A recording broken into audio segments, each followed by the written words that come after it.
coming into the studio, y'all. Coming into the studio. DJs. I'm looking for you guys. So as soon as everything is a go, I will get the show going.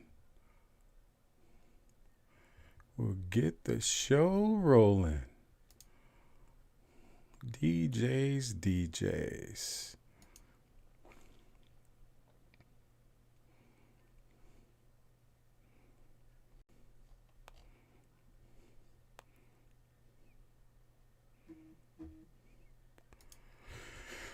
Oh, I hope everybody's doing well. And we're going to start the show. Start the show.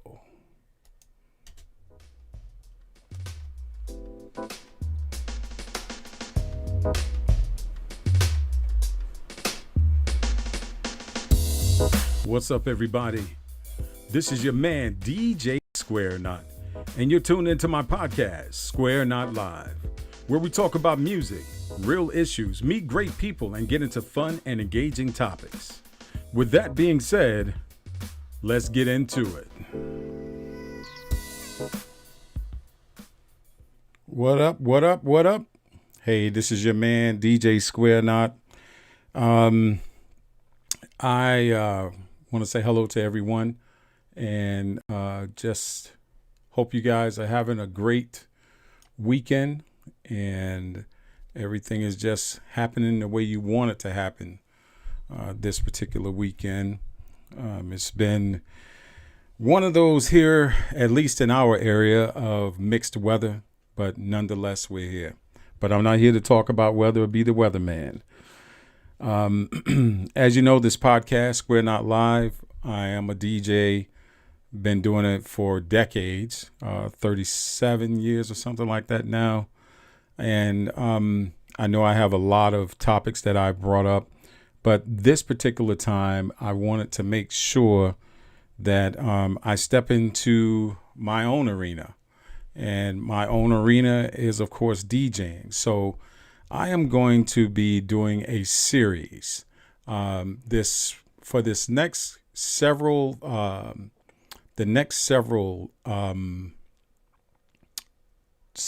podcasts. I will be talking about DJing, and we're going to get down into taking it all the way back as far as we possibly can from the beginning and take it all the way to the front of what we see now. Up to the most recent conversation about equipment and everything. So I'm going to start it off with history. And one of the things that I want you guys to know what's coming is you're going to hear names. You know, I put in here about if you want to learn about the history of hip hop, who are those five? Who are those pioneers? Who are the ones that you would want to mention? Who are those that you would definitely take the time to make sure you learn? And I would switch that and say, I recommend you learn, because you don't get into something and not know about it. You get what I'm saying? So it's very important to learn the culture, learn about the history of whatever you're getting into. And the same thing goes for DJing. You get into DJing, you want to know the shoulders that you're standing on. So there's going to be names like DJ Kool Herc, Grand Wizard Theodore. There's going to be Grandmaster Flash, of course. Africa Bambaataa, and that is going to correlate also to the forming of the Zulu Nation. Grandmaster Flowers, Grandmaster Cash, as we'll talk more about that. Those are just a few. There are so many out there, but we're going to start out with those. And what I'm going to do is we're going to have a panel of DJs. It's not going to only come from me, but there's going to be a panel of DJs who have experience or have done their research, who are going to come, and we're going to talk about these individuals. And we're going to teach you, those who are interested in DJing, those who are in DJing, but don't quite have all those types of answers. Not saying that these answers are going to be the perfect all whatever it is, but at least you will at least be able to at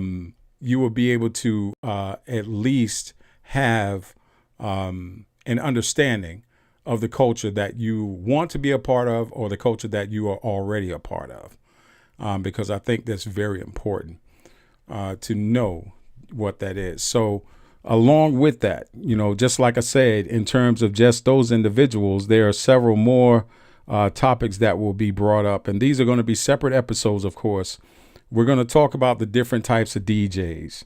We're going to talk about brand. We're going to even talk about the business side of it, because it's very important that you understand the business side. What's up, Brandon? I see you. I'll get that part squared away soon. Karen, salute. It's very important for you to totally understand what you're getting into as it relates to if you are just doing this just for fun, or if you're turning this into something that is going to be a business or something of that venture. So we'll definitely talk about that. And then, of course, there's so many different things out there that, we could talk about. Melvin, I see you. What's up? In terms of all the components, all the different equipment and the components of the equipment, the features of the equipment.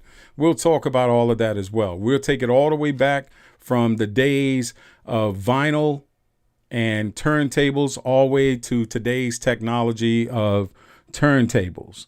And I'm going to say of controllers, because technology has truly evolved in the DJ arena. And I remember back in the day of carrying crates of records. These crates would be 20, 25, 30 pounds, depending on how many records was in these things at sometimes. Where to now, you got carrying 20, 30, 40 crates of records for a whole big jam, block party, whatever it may be. Now, all you need is a laptop. So that's the difference of how things have happened now. Not saying that you don't have what we call purists who still like the vinyl, who still utilize the vinyl, because I think every DJ at some point should come in contact with vinyl just to, if you've never used it, learn about it so that you can understand what it was like back in those days as opposed to now. Turntables, not saying that you have to have turntables. You go with what you got. And I always say like this, as it relates to equipment, if you bought it and it's you're using it, hey, no one else should be talking about it. No one else should be talking about your equipment, what you're using or whatever, because at the end of the day, especially if you're playing music for a crowd, the crowd cares less about what you're playing on. All they care about is the music. And the music is playing good enough for them to get on the floor and do what they want to do. That's the key to it all. It's not about what the DJ is doing. And I've also said this before. If a DJ is at a party or something and he's rocking a party and the crowd is just doing their thing, they're out on the floor enjoying themselves or whatever. If that DJ recognizes that there's another DJ, not all DJs do this, but there are some. If that DJ recognizes that there's another DJ that comes in there, all of a sudden, he's going to switch his game up a little bit. He or she may switch their game up a little bit. They may start scratching and doing all this other stuff. And I've always said, we do all that extra stuff for other DJs, not for the crowd, unless it's that type of crowd where they know that they're going to get that. Like, for example, when I went to see Jazzy Jeff, he was on tour, traveling around the world, and you knew that when he came in, he was going to be dropping, he was going to be scratching, he was going to be mixing, he was going to be doing all that. That's what we went there for. But at a gig where you're playing at a party or a reception or some type of anniversary, whatever it is, at the club or whatever it is, they're not looking for you to do all that scratching and stuff. They want you to play some music that's going to make them feel good and be out on the floor. They can care less what you're playing on, and they can care less about all the extra techniques that you and skills that you may have, as long as you're doing what you're supposed to do to satisfy them. So those are all things that we have to think about, and those are things that we will definitely talk about. The video, of course, we'll get into the visuals. We'll get into a whole bunch of different things, because in this day and age, another piece of DJing, because if you think about some of the pictures that you've seen, if you were fortunate enough to see some of the historical pictures, is what I'm going to call them, of DJs rocking on the ones and twos and got the mics and the amps and the big speakers and everything out there, you saw a whole bunch of wires. Because we didn't think about aesthetics at that time. It was about rocking the party, rocking the crowd, reading the crowd and doing what we got to do. But fast forwarding to this particular I'd say the last 10, 15 years, if not more, especially, there's been this part of visuals where now DJing is only 50% of the deal, and then you got your visuals. That's the other part. Now, I'm not saying that they're 100%. Let's not say 50%. Let's say 60-40. I think that would be fair. 60-40. 60% DJing, 40% how you look, especially if you're doing a professional event. If you're just doing parties or whatever, it's definitely all about rocking the crowd and doing all that stuff. Melvin Howard said, if you can rock the crowd with it doesn't matter what someone else thinks you're doing. That's right. Do your thing. That's a fact. And that's exactly what I'm saying. The crowd don't care. As long as that music is coming out of those speakers and it's making a move and groove, that's all they want. That's all they want. But in terms of when we see another DJ come in, it's just that, we gotta show them skills off a little bit. But we have to also get in the mindset of, guess what? That DJ didn't pay you to come there. It's cool. And I salute. Every time I do a gig and DJs come in, I call the DJ out and I salute them. I give them their props for being there, because I really appreciate the fact that they've come to check me out. And that's cool. Or just to come enjoy. They may have not come to check me out, or they may not even have known that I was there. But just the mere fact that they've come in and they're enjoying themselves, they're dancing, they're doing whatever, they're vibing with the crowds or whatever. Hey, it is what it is. So salute, and I keep doing what I do. I don't let that faze me at all. But you got some DJs that will let that happen. So we'll talk about all of that as well. We're going to talk about, like I said, the business side of it, of course, which I think is a big part. And the other piece along with the business side is branding. Everyone knows that I wear my brand a lot. DJ Square Knot, that's who I am. And then I always put I've been putting the little .com under the T so that people know the brand, but they also know that the website is there as well. But as far as branding is concerned, how important is branding? If you are one who are just, like I say, you're just chilling, it's a hobby thing for you. You're not going out, you're doing anything. It may not matter to you, but if you're out there and people are starting to recognize who you are, starting to get you to come and play or whatever, you might want to think about it. Get your logo made up, get some other things, and I will help you, and I'll give you some ideas on that. And if, of course, like I say, if you want to take it a step further, there's always the next level of creating a full-fledged business. And we'll definitely talk about all of that as well, so that you don't have to spend hundreds and hundreds of dollars to do something that you could pretty much do yourself within an hour or so. So we'll definitely talk about that. Some of the questions will definitely come up, like the great old sync button. We will talk about that as well. Several of us here. I appreciate that, Karen. She shared with a lot of DJs. And my video may not be that great, but I'm hoping that the audio is okay.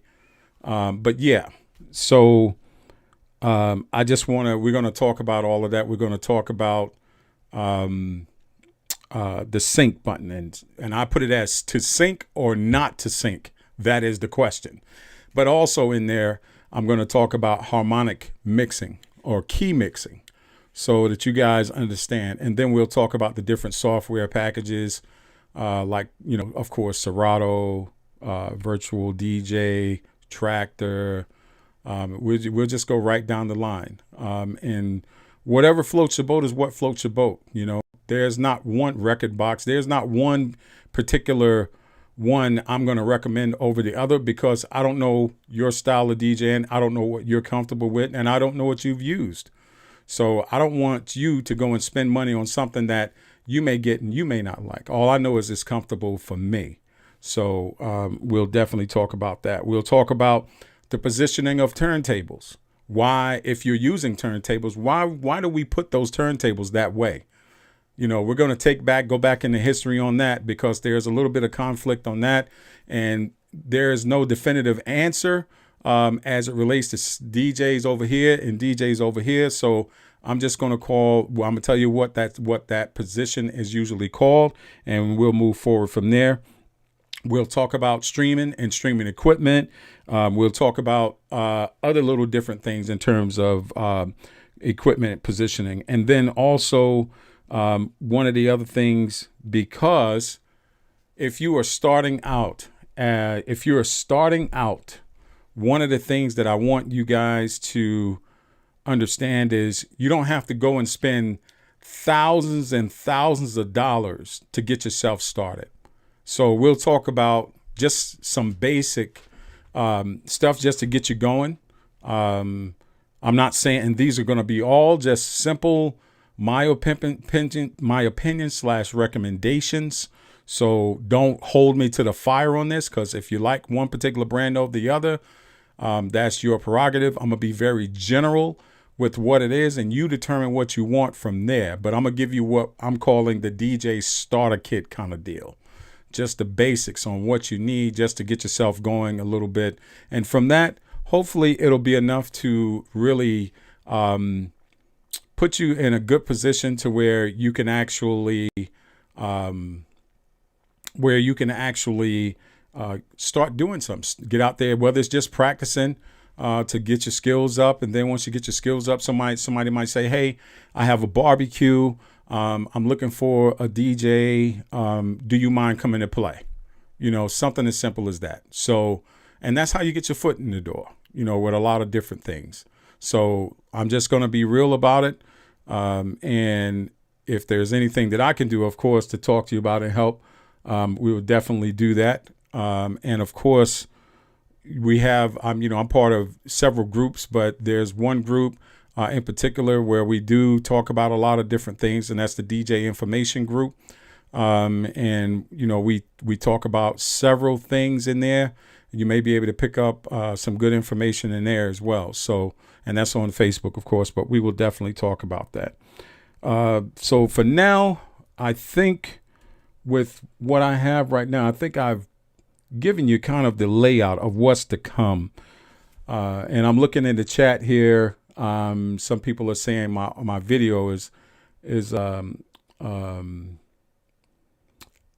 of choppy, and that's to be expected. I'm still working on a couple things, but I always capture the audio and send that up to my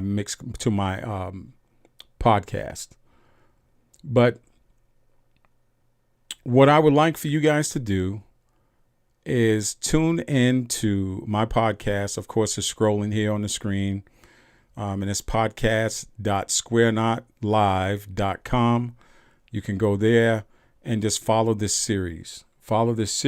And you will begin to see. Thanks, Tron. I appreciate you joining. All the DJs. Salute to all the DJs. Salute to Karen as well. She's been in here. Really, she tagged up a bunch of DJs. So I appreciate that. Most definitely. Brandon Truss, I appreciate you, my man. Melvin, I appreciate you, bro. So I really appreciate all of you guys joining in. And make sure that if there's anything that you have questions about, that I can definitely help you with, I'll do it to the best of my ability. And of course, like I always say, the dumbest question is the one that's not asked. So don't ever think that your question is dumb. Just ask the question, because someone out there may have that same question and was just not as bold as you were to ask the question. So at that point, you're going to help that individual. So please do that. All this information that's going to be coming in this particular series will be live on all the podcast streaming platforms, minus Pandora, because I'm still working on Pandora. But definitely tune in. And you can also get me if you have an Alexa or if you have a Google joint. You can definitely use that. You can get it in your car if you have Alexa. I listen to Alexa in my car all the time and review my podcast while I'm driving. So just make sure that you look out for that, and that's all to come. And if there's more that you guys just happen to hear as we are going through this particular series that you think I need to add, just put it in the chat. What I think on the next one, what I'll do is I will come through Zoom so that you guys can hop on and maybe chat with some things before I go live, and I could take some show notes, and we'll go from there. But this is going to be a good series. Today's podcast is more about just the information of what is to come. But I wanted to make sure that you absolutely knew exactly what was going to happen on these next series of podcasts. So if you're thinking about DJing, if you are already DJing and you feel that you just want some more information or you want a refresher or any of that, please look forward to what we got. I will have some special guests who will come in and talk about equipment, especially like the most notorious piece of equipment being spoken about at this particular time, and that's the Rane 1. We're going to talk about all the Rane products, Newmark products, Pioneer products, Denon products. We're going to talk about those particular joints and several others. Backup gear